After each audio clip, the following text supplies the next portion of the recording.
In the past, it seemed like every time I tried to change one of my bad habits, 1 week later, there I was, back doing the same old thing.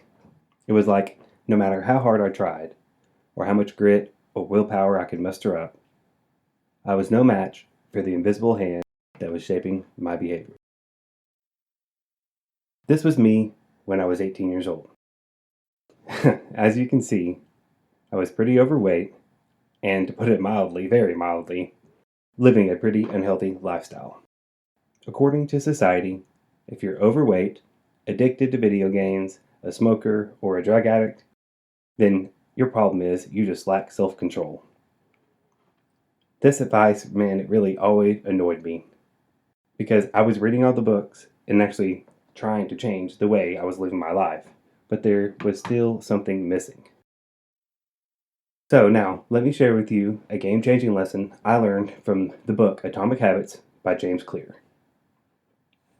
He says, to put it bluntly, I've never seen somebody consistently stick to positive habits in a negative environment. He explains that instead of focusing on just improving your discipline, which is obviously important, we also need to focus on altering our environment. He says to focus on decreasing the amount of friction for your desired behaviors and increasing the amount of friction for your undesirable behaviors. Here's one common example. If you want to read more and watch less TV, you could put your book on the coffee table by the chair and unplug the TV.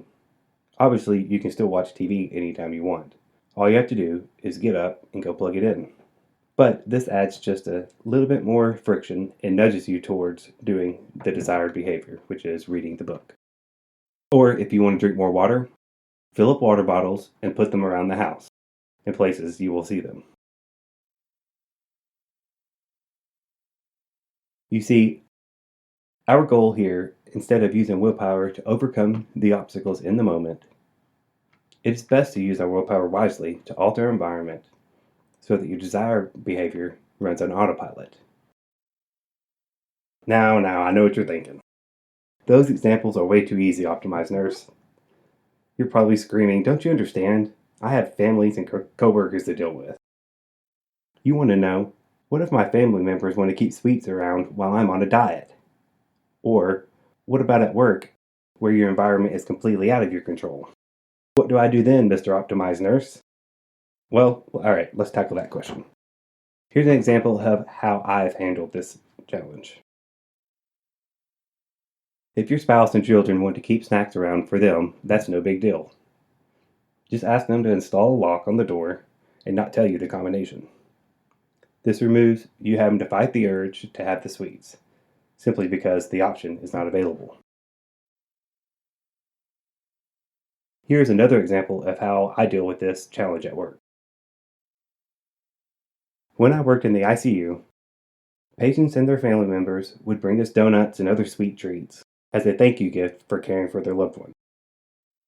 I would always put them in the break room so everybody could enjoy. In the morning, I was able to resist the temptation to indulge in the tasty treats. As the day went on, every time I passed by them, it was like there were one of the Dementors from Harry Potter sucking my willpower away. By lunch, I found myself eating a minimum of 3 or 4 donuts just because they were sitting around and available. Since I couldn't tell the family members that we didn't appreciate the sweets or rearrange the entire break room to meet my specific needs, I instead opted to have lunch downstairs away from the sweets. And then, when that wasn't an option, I would sit in the chair furthest away from them, making it as inconvenient as possible to get up and grab a tasty cookie. I know it's not a perfect solution, but when we don't have complete control of our environment, it's best to focus on what small changes that we can make. That reminds me of an idea from the book Willpower by Roy Baumeister.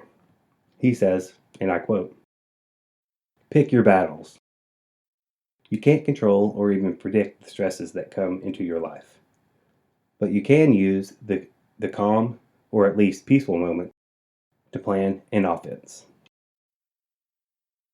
When I finally understood that the real culprit for draining my willpower was the number of options presented to me and the number of decisions I had to make throughout the day, this is when I finally started taking charge of my environment and breaking the chains from the invisible hand I could never seem to escape.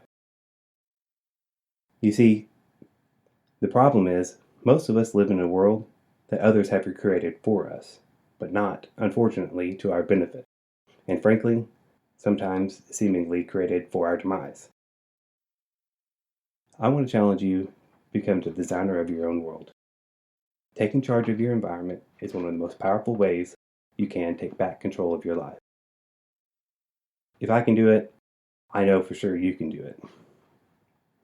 And now it's your turn. Take a moment and look around your environment. What is one little thing you can change right now that'll help you optimize your life? Now pause the video and go do it. No, seriously. Stand up and go do it right now. I'll wait. Alright, welcome back. I trust that you crushed it.